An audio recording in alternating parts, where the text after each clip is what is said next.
All right, I'm glad to be here. So I've got a bunch of other stuff to throw in at the end if there is time, which I think there will be. But the most important thing is to humiliate the antivirus companies. I'm going to pick on a lot of people today. So I'm Sam Bowne. I teach at City College San Francisco. I teach ethical hacking and malware analysis and stuff like that. So we all use antivirus, and I hear the penetration testers always abusing it and saying it's a piece of garbage. And there are sometimes even exploits that come in through the antivirus and take over your machine. But most of us, including me, have always told people use antivirus anyway because I'm sure it's stopping you from a whole lot of attacks. But the question is exactly what is it stopping? Because it sure isn't perfect. And it seems like if you make an attempt to get past it, it's not as hard as it ought to be to get past. So if you go to the vendors to try to have this all made clear to you, you get this. Antivirus is dead, and then a month later the same company says they're going to remove viruses with 100% efficiency. So that's not helping me very much. So I go to this guy who is the public face of the antivirus industry in my opinion. He's a very clear speaker, so he explains it. Now the question is whether I can broadcast. This is a very influential talk that Mikko Hypponen gave, explaining what antivirus can do and what it can't do. So I'm going to attempt to play this so you can hear it. Yes, I said play. I've been asked many times about it. How did you do it? Like, why did you do that? Is it picking it up? The way I explain it. Well, this is bad. The attackers show you a picture. Well, I may have to just go with my description of it then, but it's too bad. The attackers try to find a comparison from the real world. Well, here's an attacker. Straight over from somewhere in South America, stopping cars by gunpoint. Did you hear it? Stealing the wallets of the passengers. And his cyber equivalent would be a banking Trojan or a ransom Trojan or a bot. I think they're going to turn this up. He doesn't really care who he stops. As long as he gets the money. So everybody's. Anybody know where the sound comes out of this thing? And credit card stealing. Keyloggers don't really care where? Whose credit card they steal. It could be underneath. I can't find a hole. Well, we'll just carry on. What's that? Yeah, I can't. All right. Anyway, I'll tell you what I remember him saying because it's very interesting. What he's trying to explain why the antivirus industry could not stop Stuxnet. And what he says is that there are two kinds of malware. There's the malware written by James Bond, who has infinite resources and he has guns and he has a whole state backing him, and that's why they can't stop it because they're antivirus. What they can save you from is just an average thug that just wants to steal your money. And this was my impression of antivirus. I thought antivirus was like a big tall wall and a locked door that only somebody with special skills could get through. And so let's carry on and see what happens here. So if you try to make something really lame that antivirus should know about, you can use Metasploit to make an attack. You use MSF payload, you can just make any attack you want. The simplest one I could think of was a bind TCP that will just start a listening port and shovel a shell out a listening port. So you can use the X command and it will create executable Windows code right there for you that you can just put in and run. And if you do that, antivirus will catch that. Thank God. I mean, what would it be good for if it couldn't even catch that? So here's Avira detecting it, and here's Norton detecting it. But if you take a look at what Norton has detected here, it has detected it as packed generic 347. And if you look up what Norton has detected, it is much less reassuring if you think about it. It has detected that this thing was packed using the Metasploit pen testing software. So apparently it was not able to understand that this thing was making a listening port and offering a shell out. All it noticed was the packer. And that's disturbing. That makes me think that although antivirus did stop it, it did not stop it by being as intelligent as I think it should be.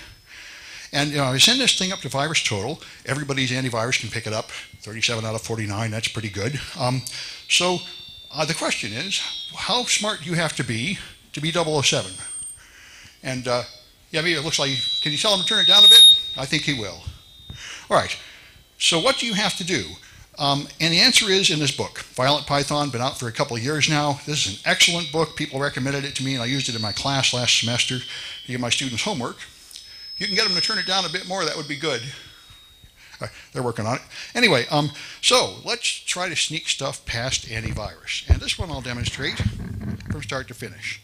It's not very hard. Shell bind TCP. So first you have to make this Metasploit payload and then compile it into Python. So here's my instructions. There's the Metasploit payload. You just go into Kali Linux and you make that thing. I'm going to call it, this thing isn't there, not listening to me the way it should. All right, let's call it LayerOne. Foo. All right. So this makes C code, not a Windows executable. This is the all-important difference. And now if you examine what it's made, LayerOne, it has made this thing, which is just taking the binary that it would have put in a Windows executable PE format and putting it in C. So what I do, following the book, is I convert this into Python, which is not all that tough to do. You delete all that stuff, and then you put this stuff on the top. See, where am I? There I am. Good. Shift-Control-V. That'll do it. And then at the bottom, pay close attention, you close the parentheses. And then you put in this stuff. So this is how you become James Bond. The thing is, it's casting that stuff in memory as a block of data and then executing it. That's it. So I save that, and then I copy it to my desktop to try to encourage VMware tools to work. Okay. Now I try to clear up some desktop space here. There's some. Good. And there's the thing I just created. So there it is, my evil malware.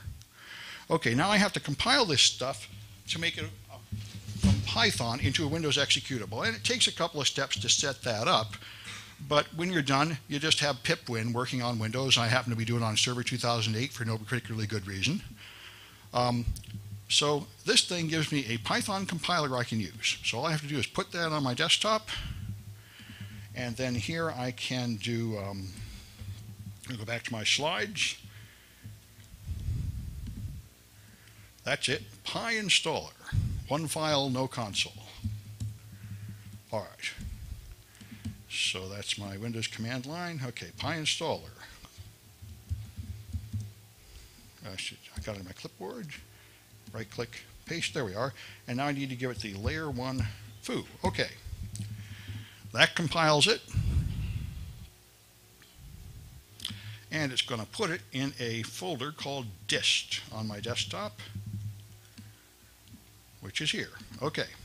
So this is now my malware. So let's run it right here and you can see what it does. If I run this thing, you can tell what it's done by using a command prompt. This one will do netstat -an pipe more. It is listening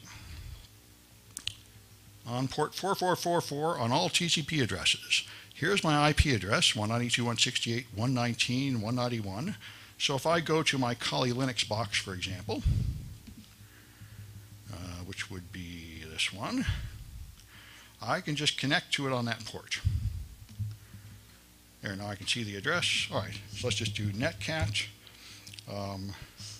192.168, 119, 191, 4444, and now I'm in Windows.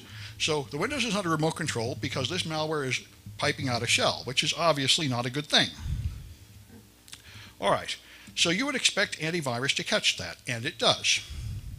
And I don't remember, I think I've got one running here to show you. If I go to this Windows 7 here, there, it's just gone to sleep on me. There we go. This Windows 7 has Kaspersky antivirus, and I also put Avast on it. It complains a little bit about putting two on at the same time, but it takes it. And I wanted to be able to demonstrate them more than one at a time in this talk. So,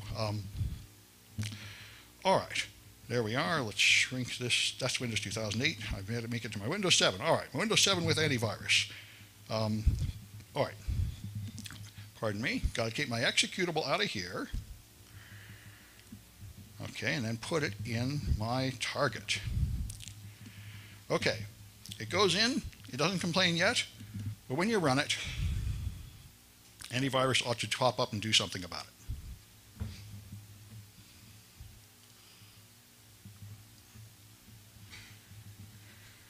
Yep, there we go. It can't access it, and the reason it can't access it is because the antivirus blocked it, which is what you expect. So Kaspersky can catch that. Dangerous behavior. But the dangerous behavior is not very nice. It's, again, Win32 generic stuff. It's not really understanding very much about it. So let me go back to my slides and let's talk about what this means. So that was perhaps reassuring. If you make really, really lame malware, it'll get caught. Now, the first thing I did when I made this was I sent it up to VirusTotal, and this will totally fool VirusTotal. The malware I just showed you is not detected at VirusTotal at all. 1 out of 50, and that's a very lame, false positive looking heuristic detection. So I said, this proves the antivirus vendors are a bunch of jerks and they're not doing a good job at all. And so Norton is paying attention on Twitter. And someone was talking about Norton's CEO change. And I said, well, they want to really improve the company. They should try blocking the malware. And Norton Support immediately came up and said, I'm sorry, you're having a problem with the Norton product. What can I do for you? Like instantly. And I said, wow, here I was being rude to you. And here you are being polite to me. I'm impressed. This is a good company. So I said, well, now that you mention it, why don't you block this stuff? And he said, well, I'm not sure. And I said, well, how about this? How about giving me a 30-day trial of your stuff? Because he told me. He had a good answer. The answer is, if you really installed it, it would really block that stuff because it would have access to heuristic detection, which VirusTotal does not have. Now I said, okay, let's see. Give me a 30-day trial, and he did. And as you can see, Kaspersky blocks it, and Norton blocks it too, with their powerful heuristic scanning. So that was true. So Norton wins. Python versus Norton round 1. And Kaspersky wins too. Avast doesn't, but at least some of the antivirus can detect it. But when you take a look at what it's really detecting, it's not quite so reassuring. So I put that on Twitter. I said, well, I was complaining about Norton yesterday saying they're worthless. Now today they seem to work. So this guy, Bobby Tables, came to me and said, he here, by the way?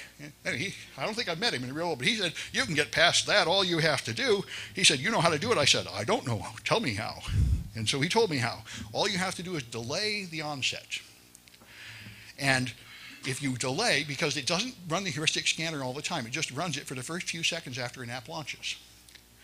And so all you do is you add this one line to the Python. So let me just show you that one. If you go to your Windows 2008, here's my foo thing. I go back to my command line here. I can use a notepad on LayerOne. Okay, there's my glorious shellcode. Oh, WordPad will work a little better. It's got a problem with the carriage returns coming from Linux. WordPad on my L1. Oh, give me a break. All right, one more thing. I got to use the start button. Don't tell the Windows 8 designers. All right, so desktop. Show me everything. Come on. All right. There's the glorious file. Okay. So in that, I have to add one line. And there's the line. Press Enter to continue.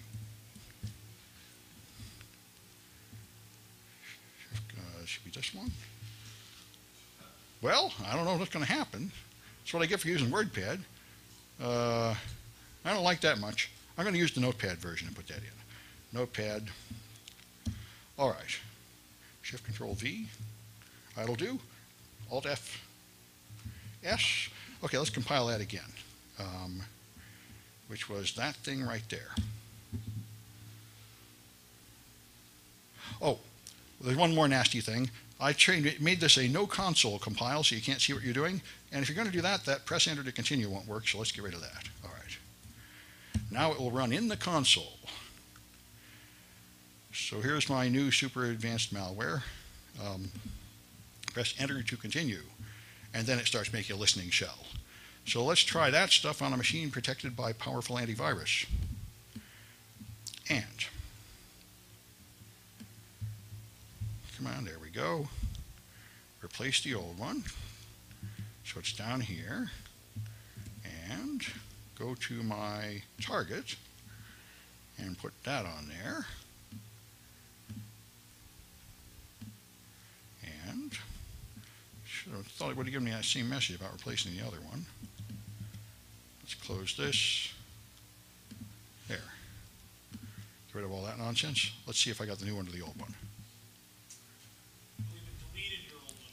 Automatically? Aggressively, yeah. Good. Well, that's fine. Anyway, this one here, I don't know if I'm going to wait long enough for this to happen, but Kaspersky will stop it. But yeah, Kaspersky still stops it. The delay does not fool it, but it fools Norton. So let me show you some screenshots, and I'm not going to do any more live demos until we get to the glorious new APT tool. So, all right, so this now Norton, Avast, and Microsoft Security Essentials cannot find it with that delay. Kaspersky still can. Kaspersky has something smarter than just test the first few seconds of a program's execution. I'm not sure exactly what. So then I had another one I tried about a month ago in 2 stages with no delay, and at that time everything failed, even without a delay. So I think what happened is Norton has improved their product a little bit. And by the way, it occurred to me, Mikko is what motivated me with this whole concept of testing this, and I'd never tested his tool. So I tried F-Secure, and F-Secure blocks this thing just fine. So F-Secure, now F-Secure also does something which is, I'm not quite sure how smart to call this. F-Secure does not recognize it at all. F-Secure blocks anything that's new. Now I do not trust this application. It is a not commonly used application. So this is the kind of whitelisting you get like on an iPad. There's a list of the Apple Store, and that's it. If it's not in the Apple Store, it's a foreigner. I will not run it.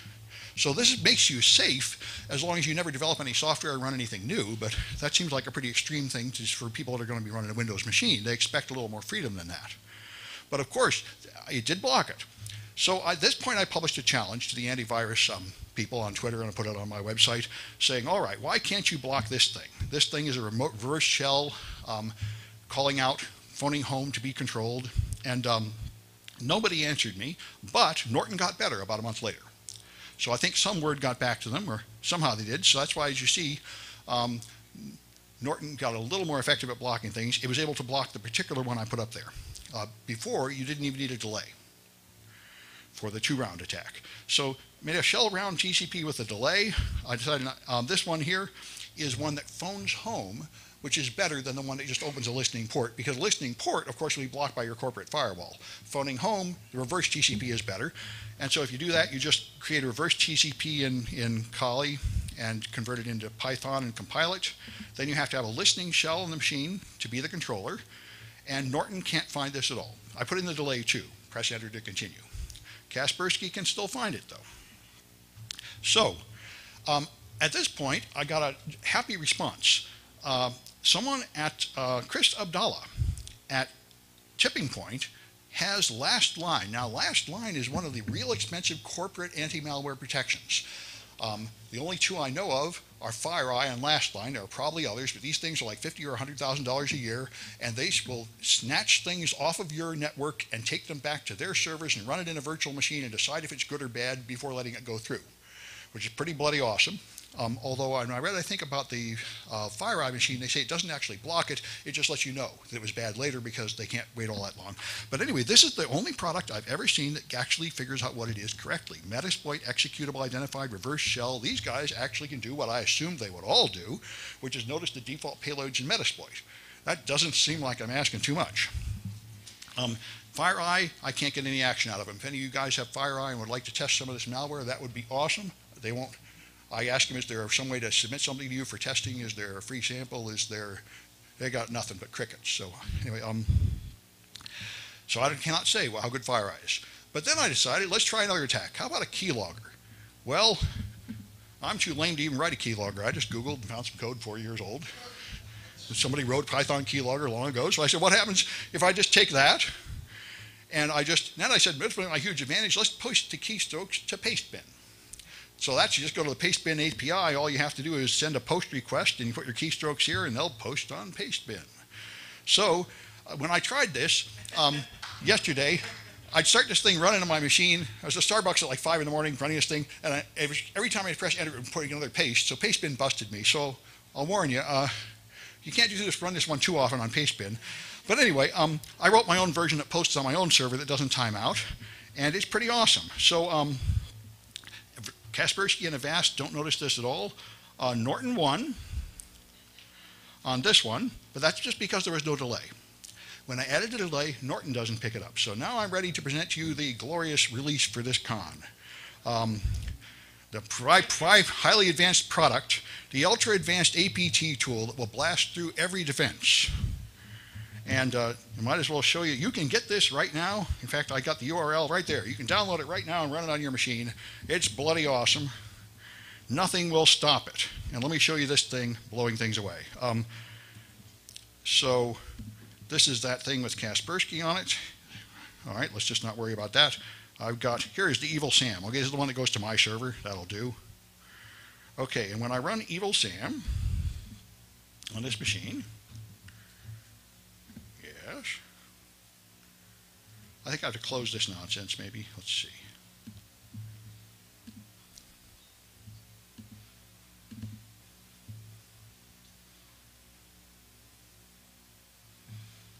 Right.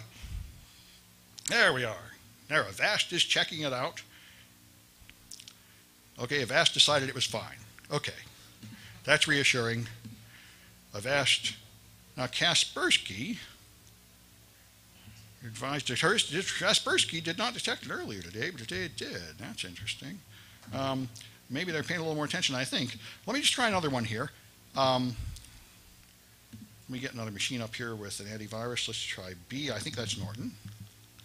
Yeah, that's Norton. All right. I highly doubt that Kaspersky really detected it, because it certainly didn't do it earlier today when I tested it. I think what's going on is I'm running so many virtual machines at a time that my keystrokes are getting a little, my mouse movements are not getting proper response. But all right, there's glorious Norton running, and Microsoft Security Essentials also running, telling me everything is fine. So, there's my Evil Sam. Okay. There we are. Now when I run it, okay, so you press enter, and then you type some stuff. Hello, LayerOne, Norton, don't care. Then you press enter again, and it pastes it up on the internet and shows it to you in a browser. So that's a keylogger. That's about the worst thing that could possibly happen. Norton doesn't care. Microsoft Security Essentials doesn't care. And I've tested everything I could think of. None of them care at all. I'm now James Bond. And so are you. Here's F-Secure doesn't care. Here's the evil keylogger stealing stuff with F-Secure telling you everything is fine. I tried Kaspersky, Nod32, every blooming thing that came to mind. And nothing does anything about this. So, you know, I'm kind of irritated at the antivirus industry. It seems to me, I imagined they were a locked door with a guard, and what I think they are is like a 3-foot tall wall saying, please don't go on the yard. That's about what they are. If you just go to a tool and click create exploit default mode, they'll stop that. But if you go even 1 inch off the map, they're like, whoa, no clue. What could this horrible thing be? Why, they converted it into Python. No. I can't tell that there's listening shell. I can't watch keystrokes flying off to Pastebin. No, it was in Python. So I was hoping for better, and therefore I'm here shaming them, thinking they might do better. Now, let me check my time. Oh, got lots of time left. Good. All right. So then I got time to pick on more people. Now, I feel kind of bad about picking on Fortinet, because Fortinet is cool. We had a firewalls class at our college, and it was the old generation of firewalls. So people were blocking things by port numbers and stuff. And some of the students started to rebel. They said, you know, this is garbage. There's something called Palo Alto. This is totally out of date. And I said, yeah, I know. It kind of stinks, but I can't get my hands on any of that stuff. So I started complaining, and finally, Fortinet came through, and they shipped me 30 firewalls, $350 each. And I said, hey, you guys rock. And we're going to get trained in that. We're going to teach people FortiGate firewalls. And now Palo Alto has been shamed into giving us some stuff. Supposedly, I'm still signing legal contracts with them. But apparently, in a couple semesters, we're really going to have Palo Alto and Fortinet modern firewalls that people can work on, and that's much better. And so the first thing I did with the firewall, of course, was to try to break it, which I'm not sure is exactly what they had in mind. But this is an IPv6-enabled firewall here. And let me... And I was very pleased with that. Now, like most firewall products these days, it is IPv6 enabled, but it is not in the GUI. You have to do it in the command line to control the IPv6 features. So let me connect to, this is it, right here. That's your $350 FortiGate Layer 7 firewall. And I'm connecting it to my host machine here on the client side. and I have to disconnect from the wireless network, which is going to be a little bit clumsy because the resolution is so low on this thing that I can't see my wireless thing. I have to go to Preferences, yeah, thank you, and then Displays, and then I have to scale it down to something better for a moment. It'll go back in 15 seconds, but in that 15 seconds I can easily turn off the wireless card. Alright, now we can revert. Alright, so now I should actually have a connection to my FortiNet firewall. Let's take a look at ifconfig. And on my EN, let's see if I got more. EN8 it looks like. All right, so it's 192, 168, 199. I don't know why they did that, but that's where they put it. Okay, it's a default password. I haven't put anything better on it yet. So I've logged in here, and here's the control panel of your FortiNet firewall. This dashboard is actually pretty cool. It shows me my firmware version and CPU usage and memory and all this good stuff. And it's got a whole bunch of GUI things here, but all that is IPv4 only. So if you want to use IPv6, you got to use this console. Now I'm going to detach it, and I was thinking I might make it bigger, but maybe that is big enough already. All right, so here's the command line commands you need to put in order to set this thing up to automatically configure IP addresses. So what this is going to do is on the WAN interface, it's going to turn on IPv6 and turn on IPv6 auto configuration. So it will accept router advertisements from the source and automatically attach addresses to the WAN interface. So I just had to put that stuff in here. Oh, that's right, I have to type that stuff. I can't copy and paste, so I have to be a little more dexterous here or something. I can't seem to get a handle on that. Let's see if I can move this. There we are. Now I'm approaching the place of being able to see what I'm typing and type it in at the same time. All right. Well, this gets, there we are. Perfect. Okay, config. It's just like a Cisco router. System interfaces. Edit WAN. Config IPv6. Set auto config enable. And an end. All right, now this thing will configure IPv6 addresses.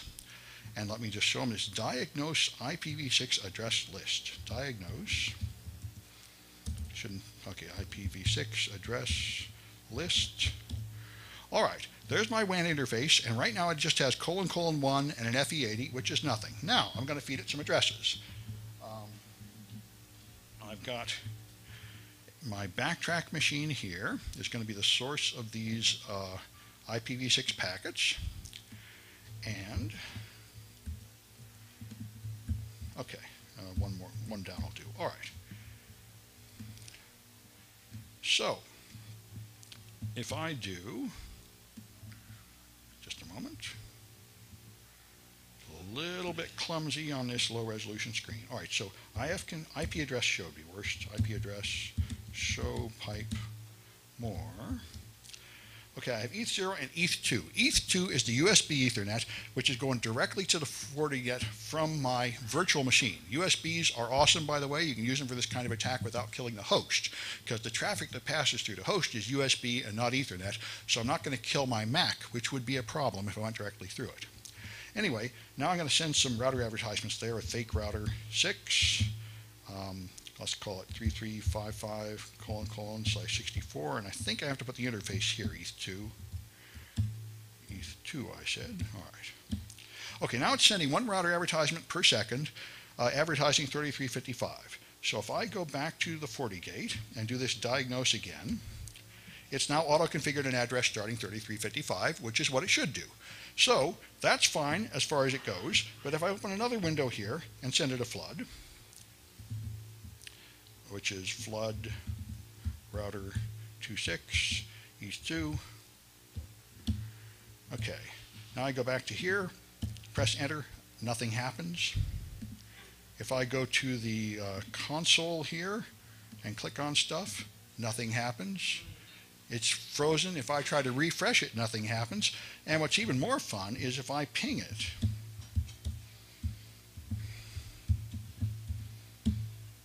it's dead. It can't even answer ping anymore because of that flood. And this is somewhat suboptimal, right? You can kill the firewall. The firewall is supposed to be protecting you from things like IPv6 floods. And I would say it's not doing that. So let me stop the flood and we'll watch to see this thing recover. So I hit Control-C, that stops the flood. Now the status of the interface has changed a little bit. After 20 or 30 seconds, it will recover. At least it has in my previous tests. Well, that's kind of boring. Let's go take a look at the other panels, which are over here. See if I can refresh this thing. Nope, it's not available. And this one's, of course, Toast 2. Request timeout. I think it will eventually recover. Oh, in my previous test, it eventually recovered. But anyway, let me just tell you what's happening here. This is probably not a fair test, because why would anybody turn auto-addressing on a firewall? What are you, nuts? You don't want the address in your firewall changing. Yeah? Since when do people who deploy firewalls read the manual? Well, now you have a very good point there, especially in the world of IP version 6. But this seems to me like something you would not do by accident. Oh, it's answering. Good. See, it's recovered. Neat. Let's see if I can reload this page. All right, it's back. My glorious FortiGate is back. And if I look over here for the performance, the CPU is low, the memory is all right. And so it is back. However, it's not really back. It just looks good. Because if you take a look here and detach this and try some of these features to see what's happened, it was diagnose something or other. Diagnose IPv6 address list. Diagnose IPv6 address list. Well, this could take a while.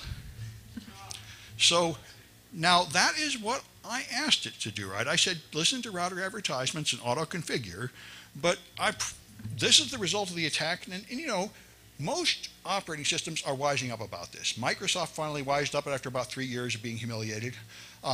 Many versions of Linux have wised up that they will ignore them after about the first 10 addresses. Like, how many real paths out are there on your network anyway? But the FortiGate just has that many. And another thing that's fun is the routing table. And this is many modern versions of Linux are still vulnerable to this attack because the routing table expands without limit. So the IPv6 routing table is diagnose IPv6 route list. Okay, and that is similarly essentially infinite. And I think I actually exported this to an Excel spreadsheet, and it had something ridiculous like 12,000 or 17,000 entries now. So, which is pretty much what SUSE Linux does. SUSE Linux will die from this attack too. I've been publishing videos about it and such, because the routing table just grows without limit. So, although the FortiGate appears to be alive again and answering pings, it has in fact taken essentially what I would call some permanent damage here by filling up large quantities of its memory with useless garbage. And the only way that I found to fix that is to reboot it, although you might possibly be able to turn off the IPv6 auto configuration, but I'm going to reboot it. And anyway, like I say, so I made a video of this and I sent it secretly to FortiGate. I said, you know, since you guys give me a whole pile of free stuff, I'll practice responsible disclosure at least. I said, you know, I give you a chance to fix it. And I must say I learned a lesson. Use videos. Boy, I sent pages to Microsoft and instructions and screenshots and code, and that was all a waste of time. Within 12 hours, they could reproduce it. Videos really work. People will watch your video and they can reproduce the exploit. So their team, within 12 hours, is able to reproduce the exploit.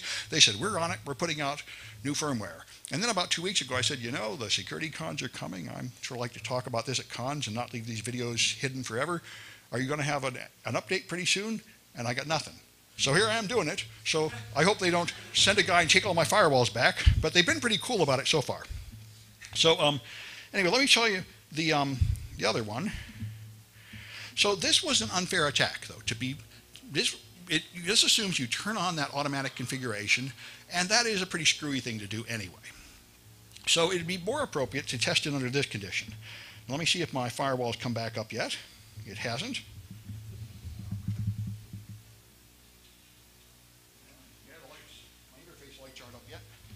All right. That's kind of worth showing you. I've got the time. Anybody have any questions or anything? Can you show us the URL for the exploit? Oh, sure. That's easy. If you want to get that stuff, it is samsclass.info/evil.exe. Here, let me just put it here in a text editor, because right now here it's this, class.info/evil.exe. And I highly encourage everybody, please download this stuff and run it and see what happens. If you find anything that stops this, please let me know. As far as I'm aware, there is nothing short of $100,000 that will stop this ultra super powerful attack.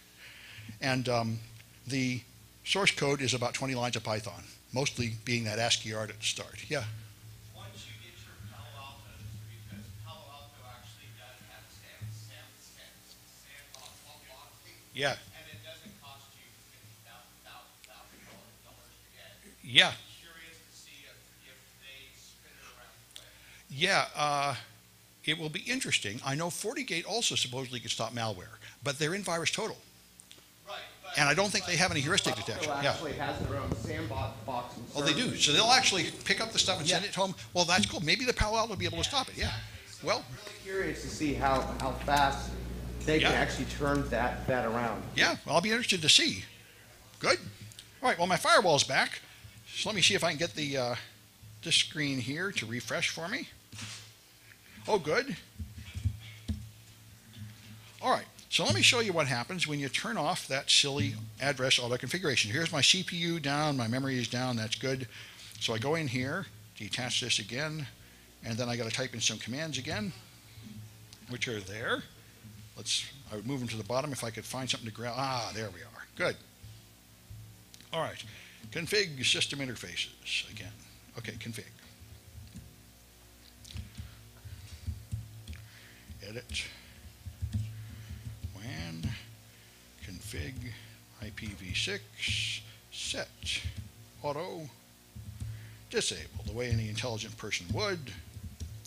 So now it is not auto-configuring IP addresses. So if I do that diagnose command, which, there it was, diagnose IPv6 address list.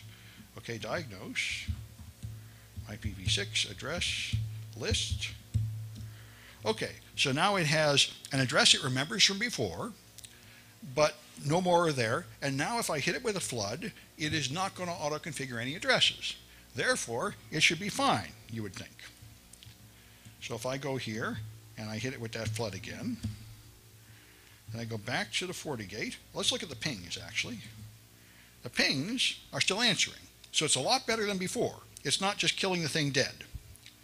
But if you go here and look at your CPU, it's 100%. So that's not exactly good. Now this, by the way, is what Microsoft calls a patch. Now, Microsoft, almost every version of Microsoft Windows, Vista and later, died with the blue screen of death when confronted with this attack. And Microsoft put out an IPv6 readiness update in November, I think, of 2013 or maybe 2012. And their patch would get it to this. Now, instead of the blue screen of death, it just pushes the CPU to 100% during the attack. But when you stop the attack, it recovers, which I have to admit is better than nothing. So let me stop the attack here. And now let's watch this thing. And it will, in fact, recover. Yeah, our CPU immediately goes back down to 0. So this is basically as fixed as a Microsoft product. But I still don't think this is as fixed as a firewall ought to be. And we had another firewall around. We had a Sonic Wall. And Sonic Wall actually has an option in the GUI to ignore router advertisements. Not just not auto-configure, but straight up ignore them. And when you check that box, it just doesn't notice this flood at all. It's like it's not even happening, which is what ought to be true. So that's what I sent. I mean, 4 videos showing the 2 conditions. With the auto-configuration turned on, of course, the Sonic Wall is burdened.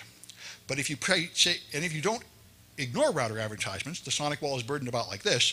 But if you ignore them, the Sonic Wall doesn't care. It throws them away in an efficient manner, and it's just fine. And I said to FortiGate, you guys need to put in that box and have some option that will just throw them away. And they said they're gonna, but they haven't done it yet, as far as I can tell. All right, so that's my abuse of FortiGate. Well, they're very nice to give me this stuff, but they do need to patch their stuff so this doesn't happen all the time. All right. And there may be a new firmware out by now, and they didn't tell me. The problem is I could not figure out how to download and back up the firmware, and I'd only brought 1 firewall. I was not willing to update this morning and then have no demo work. So, patch is out? Patch 5. I'm running patch 4. How do you read that on here? Can you tell? You just happen to know? Actually, if you look on the firewall itself, Yeah. go back to the home page there. Yeah. See where it says version Yeah, patch 4. Now there's a patch 5. Oh, good. So that's why I was hoping I had wired Ethernet up here. I could update it and see if it actually fixed it. So maybe they passed it and didn't tell me. Maybe the latest version has fixed, in which case I really practiced responsible disclosure. But I didn't answer me the last. Yeah, I'll update this thing as soon as I get back to some wired Ethernet someplace. Anyway, so that was good, clean fun. Like I say, I learned something very valuable here. I'm going to send videos to vendors from now on. Man, I never had this work so well.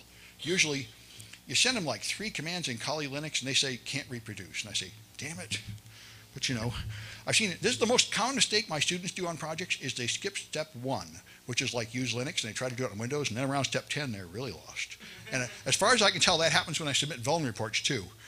Oh, you meant Linux. Oh, so that's Fortinet. Now Microsoft. Boy, you never get tired of picking on Microsoft. You know, it's just the gift that keeps giving. Let me turn off a few machines here. I don't need this one anymore.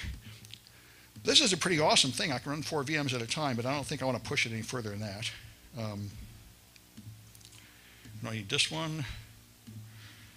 I don't need this one. But I do need something I never thought I would need. I have a student, see, who is kind of an IPv6 fanatic. And he said, what about Vista? And I said, Vista? What are you talking about Vista for? He said, well, you haven't tested it, have you? And I said, well, it's not even worth testing because Microsoft has patched Windows XP against this. They patched Windows 7, Server 2012, Server 2008. Obviously, they patched Vista. And he said, you didn't try it. And he wouldn't shut up. And I said, all right. And he installed a bunch of Vista in the lab and said, let's try it. And I said, fine, we'll try it. I'll still shut you up. And as you can imagine, that's not what happened.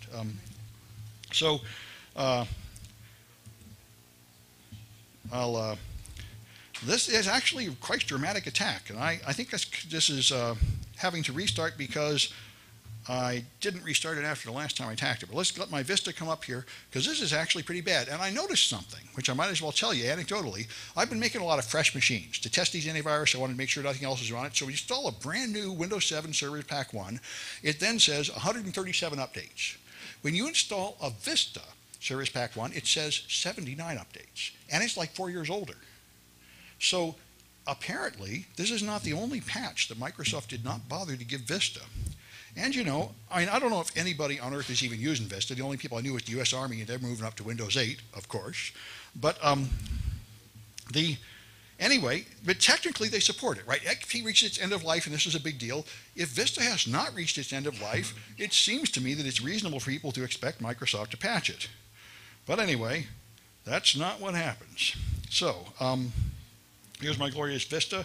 If I do ipconfig, I have a bunch of stuff. If I do pipe more, I don't seem to have any network connection. Connect it. That would be better. The attack will not work if the network adapter is not connected. I'll give him that. All right, now it's connected. So let's run that same attack from here. Let's go to this window. Oh, good. It is already advertising 3355. Let me just start it up again. Let's give it a different number like 4567. All right. Now I'm advertising that stuff. This should be on the same network segments. So if I do this, that's not good. 192.168.119. All right. Yeah, I might be in trouble with my glorious attack. Let me just try taking that interface down and up again. Manage network connections. Disable.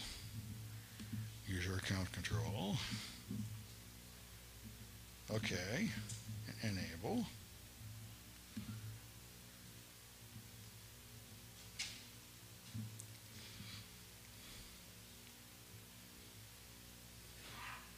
Oh.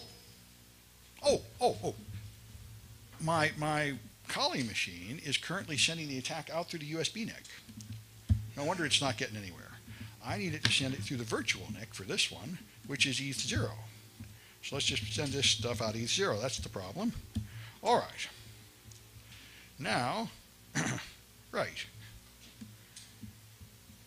Hopefully that will enable. I know about that. It's not working. This is updated, by the way. All right, there we are. Now it's auto-configuring 4, 5, 6, 7 addresses. It's hearing the IPv6 packets, which is what I wanted to see. So now I go here and I send that flood out ETH0. And now what you got is you got a dead machine. The mouse won't even go in there. Start button does nothing. You can't do a bloody thing. I meant to start Task Manager, but if I had, you would just see that Task Manager doesn't even update. This thing is absolutely dead.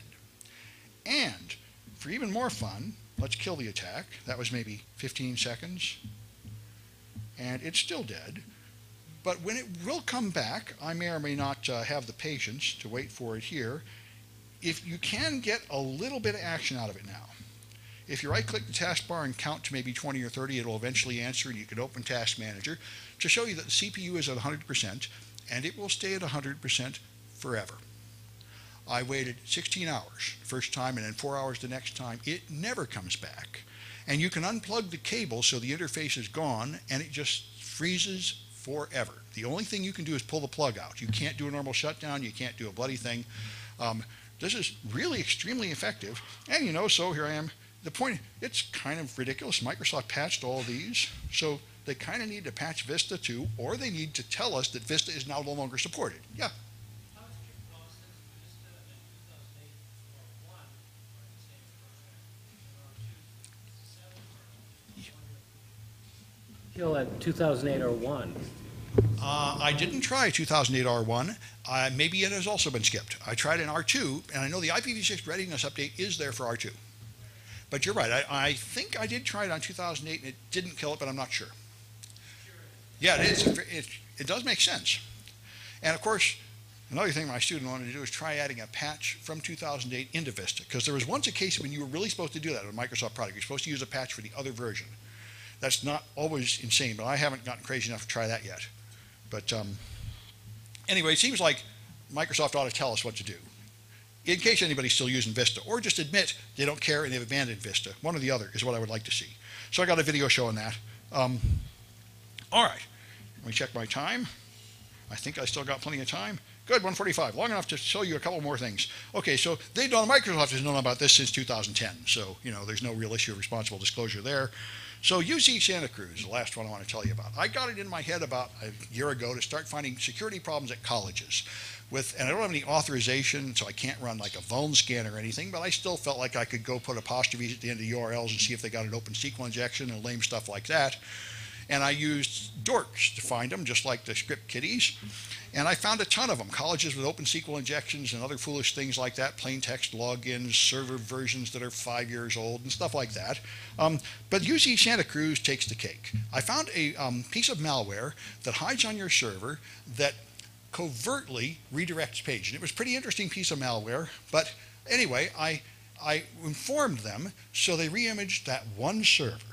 Just like there was a talk yesterday about, are you a janitor or are you something else? Do you just step on a roach and call the problem solved? Or do you actually find out what the problem is and fix it?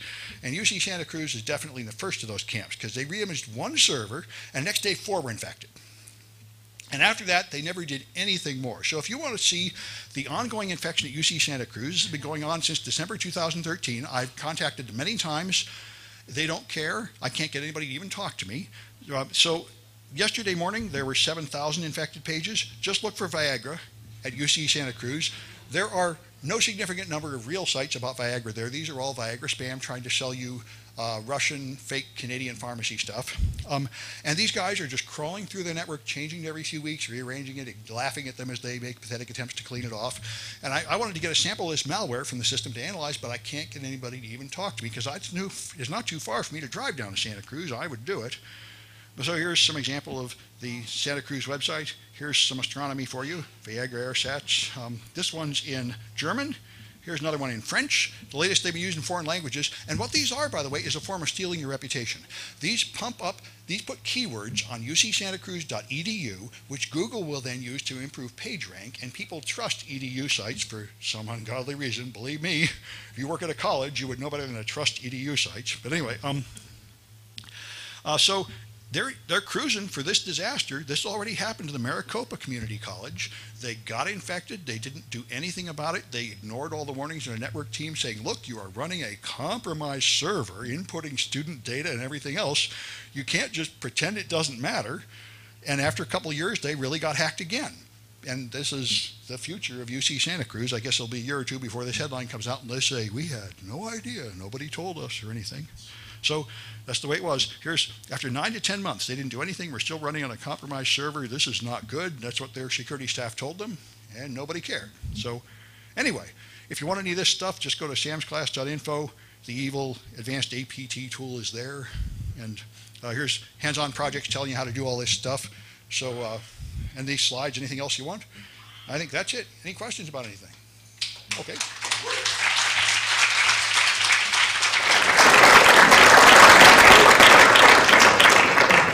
Yeah, for your, the Python malware? Yeah. Because you only added one line for a delay. Yeah. That would change the MD5 hash values?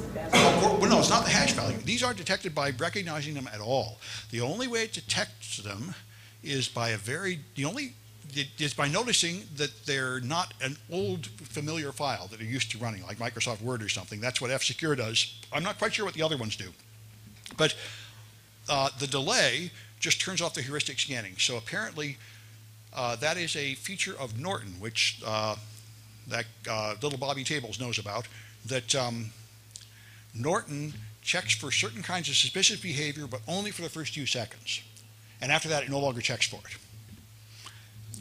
And apparently something similar to F-Secure, because the final product of evil that you can download, I can't find anything that stops it at all. Kaspersky doesn't stop it, nothing does. Not 32, all the ones people love, they don't see it at all. So it's, oh yeah, if you do have the internet, I kind of did want to show you the source code in case it's not clear. Oh, let me try and remove all the spurious paths going nowhere. All right. And now I should be able to get, oh, I have to activate my, all right, I got 10 minutes, pardon me. A little bit of unprofessional stuff here due to my display limitations. Scaled to here. Yeah, that's what I want. Now I can connect to the glorious hotel network again. And I can revert back. And now theoretically I will have the internet. Okay, and I just wanted to show you the source code for this glorious ultra-advanced state-sponsored attack. It is state-sponsored, by the way. I'm sponsored by the city of San Francisco in the capacity as community college. So I am one of those state-sponsored APT attackers. And this is the source code. This is mostly the ASCII art. There's the active ingredient. So this here is the stuff I copied from Pastebin's API instructions.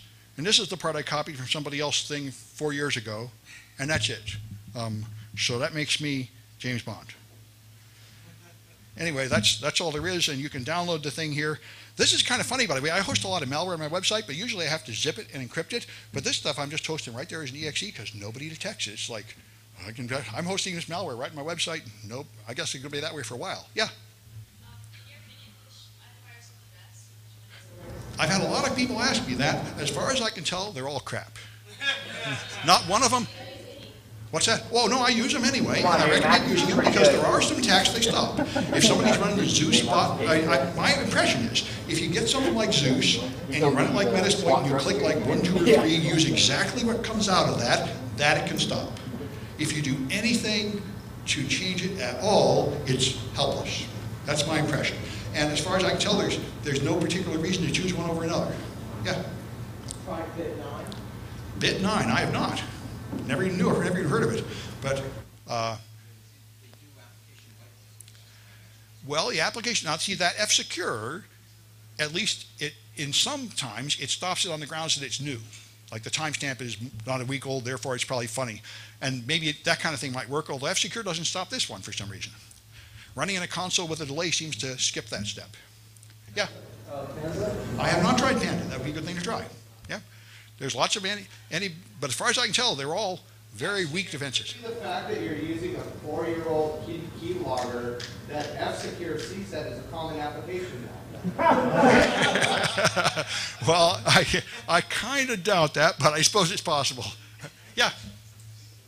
Sorry, I missed the beginning. Did you throw this up on VirusTotal and all that good stuff? Yes. You put it on VirusTotal, it's completely invisible. 1 out of 49. VirusTotal kind of sells those signatures to all that. So eventually this will be out there, right? I see. That's a very interesting thing. He's saying, but by the way, for the people on video, he's saying when you put things on VirusTotal, the antivirus vendors find out and put up signatures. That is not true. That is a in my experience, that is not true. Let me tell you why. I had some previous ones where we used the obfuscation tools in Metasploit to scramble something, and my students would do homework and put it on VirusTotal. And the first semester, like 5 out of 10 would detect it, and 6 months later, maybe 7 or 8 out of 10 would detect it. It's really, really slow. It is not true that you put your malware on VirusTotal and next week 50 are detecting it. Not even close. I guess they are told, and my impression is they kind of ignore that information. Yeah. Any others? Well, I better get out of the way for the next speaker. Thank you.